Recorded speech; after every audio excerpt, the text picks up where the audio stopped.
The Blue Jays win back-to-back games for like the second time this year. At least it feels like they've never done it, but they probably did it one time this year as they hang on to beat the Minnesota Twins 6-5 in Minnesota. And what a game it was. I mean, it was an amazing contest. And Aaron Sanchez, you know what? He wasn't terrible, but his line suggests that he was. 6 innings, 4 hits, 4 runs, 4 earned runs, 5 strikeouts, and 4 walks for Aaron Sanchez. Now, what we have learned from Aaron Sanchez over the last couple of years, other than being injured, of course, is that he walks a ton of guys. And that's the one thing we look at when it comes to Aaron Sanchez and go like, that sucks. You know why? It's because I would say, 3 of the 4 earned runs on the 3-run blast were 2 walks and then a home run. You know, Aaron Sanchez, his location is his kryptonite, if you want. He's got great movement on the fastball. He's got a great curveball. He can strike out guys. He's an amazing pitcher when he's throwing strikes. When he's not, it's an issue. And for the most part in the game, he wasn't doing that bad. But then in that 6th inning, he really had that issue. You know, and it starts in the bottom of the 3rd inning. He doesn't do that bad, but Jorge Polanco, this guy has had a ridiculously good start to his season. He's had 420 on the year. What was he there today? What was he? 1 for 3 in the game today. His average is dropping 5 to 415. But even then, 415 batting average to start the year. What the heck? And it's a solo shot, and the Jays are down 1-0. Now, let's go to the the top of the 6th inning. And once again, the Blue Jays have absolutely nothing going, right? They have nothing going in this game. Where is it here? Yeah, so Danny Jansen singles to left field to start the inning. Next up, Eric Sogard. Who's Eric Sogard, man? Who's this guy? Well, he was the guy brought up and added to the 40-man roster because of the whole Lourdes Gurriel Jr. situation. And he doubles to right field. He's got a 2-hit ball game so far. Jansen ends up at 3rd base. And we got runners at 2nd and 3rd now. Nobody out.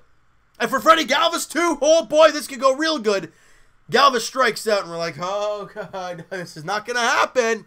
Randall Grichuk then walks. The bases are loaded for Justin Smoak. They obviously put him in the heavy shift, as they always do. And he slaps it through the middle to the shortstop side of 2nd base. And there's no one there. They're in a shift, and it's a base hit to center field. Jansen scores. Sogard scores. The Jays got the lead. It's now 2-1. Beautiful. Oh, it's beautiful. They bring in Harper now to pitch. They get to Oscar Hernandez to fly out. Next up, Rowdy Tellez, and he rips a ball to right field. Grichuk comes in to score. The Jays got a 3-1 lead. They actually score some runs before the 7th inning. Ideally, it was the 6th, but they score runs before the 7th inning, and they got a 3-1 lead now for Aaron Sanchez. This is great. Next batter, Alan Hansen. He singles to left field. Smokey comes in to score. And what a job there. The Jays got a 4-1 lead. Things are going great here for the Blue Jays here in the 6th inning. And then we go to the bottom half of the 6th, and we've talked about it over and over again. When your team puts up runs, you want to put up a 0 the next half inning. The Jays just put up a 4 spot in the top of the 6th. Max Kepler walks. Polanco walks. And Eddie Rosario hits a 3-run shot, and we're tied. Well, we talked about the walks for Aaron Sanchez, and that's why it's an issue. The fact that he was sitting for quite a while, comes out on full counts both times, walks batters, and then gives up a home run because he gets behind in the count 1-0 again. And Eddie Rosario just blasters a 3-run shot, and we're tied just like that. Now what you want to see. Now, the Jays, once again, have been one of the better teams in the league when it comes to hitting in the 7th inning or later. So let's move ahead to the 7th inning, where the Blue Jays, after giving up that lead, get right on the bats once again, and they bring in May to pitch. Jansen strikes out. Next up, Eric Sogard singles to right field. Buddy's got a 3-hit ball game. Okay. And then Freddie Galvis grounds out to the shortstop. Eric Sogard moves up to 2nd base. We got a runner in scoring position. Less than 2 out. Next up, Randall Grichuk. He walks again for the 2nd time tonight. And then Eric Sogard steals 3rd. We got runners at the corners now with only 1 away. Things are going good here, and Justin Smoak now walks. The bases are loaded. We have seen this before with the Jays. When they get the bases loaded, they usually fall through. They bring in Hildenberger to face Teoscar Hernandez. A really awkward delivery to Hildenberger. I mean, my goodness. Teoscar Hernandez doesn't waste any time as he singles to left field. Sogard comes in to score. Grichuk in to score. And the Jays got a 6-4 lead. Baby, that's what we're talking about. And Teoscar Hernandez, in back-to-back games, has now come up huge for this team on the offensive situations. Obviously, the game-winning 3-run shot yesterday. And then today, getting a big 2-run single to give your team the lead in the 7th inning, which ended up being the game-winning runs. Now let's go to the bottom of the 9th inning. Ken Giles comes in to close the game for the Blue Jays. He gives up a leadoff home run to Marwin Gonzalez. And I'm like, this scares me a bit. Because Ken Giles didn't pitch in the last time we had a save opportunity. And it's a little nerve-wracking now. They bring in Nelson Cruz to hit. He walks him. And I'm like, oh God, a home run and a walk to start the inning, tying runs at first base. What's going to happen here? Ground ball to short. They can't turn double play. They only get one. And it's not looking too good right now. Then Ken Giles gets, I think it was Mitch Garver, to strike out on a rough pitch, but he did go around, and it was close. It was a full count pitch, and then if he walked him, then there's 2 on and 1 out, and it's a totally different situation. And then Byron Buxton, the number 9 hitter, up, and he pulls the ball to left field. It's down into the wall.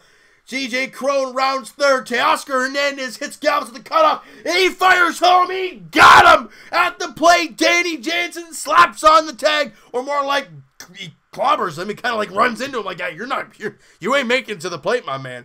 And he gets him out to end the ball game. Hernandez with a great job of reading the ball off the wall, getting the ball in quick, and a solid throw to Freddie Galvis. And then Galvis throws a seed to Danny Jansen behind the dish to tag him out to win the ball game as the Jays hang on to win 6-5. Whew! I'm tired just talking about it, but my goodness, what a job defensively by the Jays in that game. And no errors from the Blue Jays in the game today. So that's what you like to see. And look at this, guys. Teoscar Hernandez. Back-to-back games with very clutch hits and an amazing defensive play there tonight. He went 1 for 3 in the game today, obviously with a couple RBIs, and he walked once, did not strike out, and his average is now 250. Teoscar Hernandez having a really good start to his season. Eric Sogard starts his young Blue Jay career 3 for 5 and scores a couple runs. Galvis goes 1 for 5. Grichuk goes 0 for 2, but he walks 3 times and comes in to score twice. Great job there. Smokey goes 1 for 3 with a 2-run single, and he walks twice as well. Rowdy Tellez 1 for 4 with the RBI single. Alan Hansen 1 for 4 with the RBI single. Danny Jansen 1 for 4, but he came around to score as well. And the Blue Jays just get it done. Great job. And Daniel Hudson comes in for the 7th inning, gets 2 guys out, walks a batter, but does a job there. Thomas Pannone comes in to get that last guy. And as I've said before, I like Thomas Pannone out of the bullpen. I think he's gonna thrive there. He gets the one guy he faces. They get out of that inning. Beautiful there. Joe Biagini in the 8th.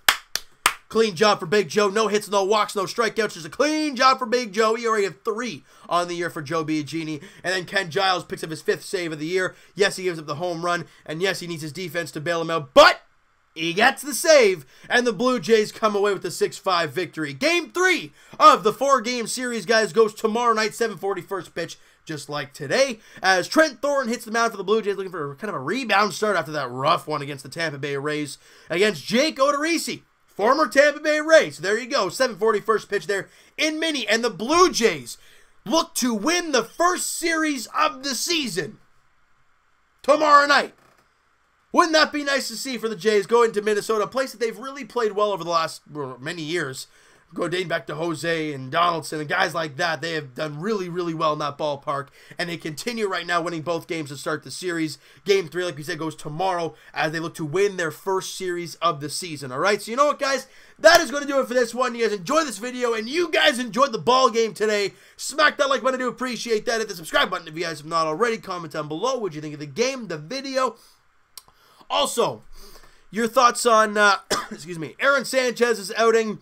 your thoughts on Teoscar Hernandez. I thought you know what, even with Aaron Sanchez walking the guys like he does, he still found a way to give this team 6 solid innings.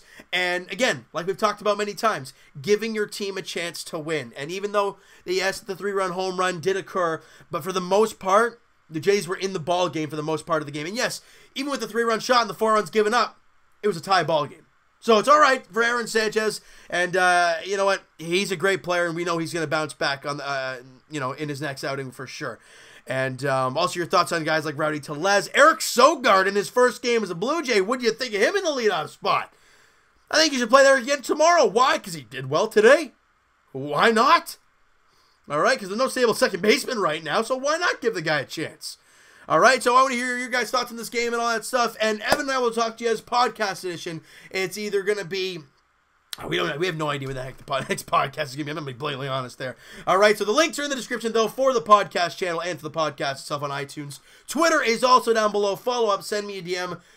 Do all that great stuff. And I'll talk to you guys. It'll be, Leafs edition tomorrow night as they welcome in the Boston Bruins for Game 4. What am I saying? Game 4. I'm thinking Raptors. I'm thinking all Raptors tonight. Game 4 of their 7-game series against the Boston Bruins. And that's a big one. Leafs can go up 3-1 or they can be tied going back to Boston. Tomorrow's a big, big game at Scotiabank Arena. 7 o'clock puck drop there at Scotiabank Arena. As for the Raptors, guys, their next game is down in Orlando for Game 3. And you know you're going to see Orlando's best punch in that game on Friday night. The Raptors got to come out in the first quarter and assert themselves like they did today. And then they come away with the victory. We'll have to wait and see how that all plays out there on Friday night. And as for the Blue Jays, guys, like we talked about, they will play tomorrow night, 7:40 first pitch at Minnesota. Trent Thornton, Jake Odorizzi on the mound for the Blue Jays and the Twins. All right, the Jays look to win their first series of the season. That'd be great. And win 3 straight? That sounds even better. Thank you guys so much for listening and watching. I hope you guys enjoyed this video. We'll talk to you guys then.